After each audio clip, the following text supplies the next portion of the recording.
আজ এত শরীর খারাপের মধ্যেও চলে গেলাম একটা কীর্তন বাড়িতে খাওয়া দাওয়া করতে। আমার কিন্তু পরীক্ষা চলছে, আর তারপরে পরীক্ষা দিয়ে এসে খেতে বসে পড়েছি। প্রথমে খেয়ে নিলাম বাঁধাকপি দিয়ে সাদা ভাত, তারপরে পড়ে গেল ভেজ ডাল।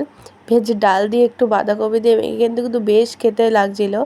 তারপরে কিন্তু ব্যাট পাঁপড় পড়ে গিয়েছিল। ব্যাট পাঁপড় দিয়ে আমি ডাল ভাত খেতে কিন্তু খুবই পছন্দ করি। এটা কিন্তু আমার কমফর্ট ফুডের মধ্যেই পড়ে। গলার আওয়াজ শুনে বুঝতেই পারছো কী পরিমাণ ঠান্ডা আর জ্বর হয়েছে।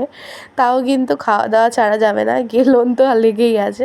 তো ঠাকুরের অনুষ্ঠানে এবার দিয়েছিল সয়াবিনের তরকারি।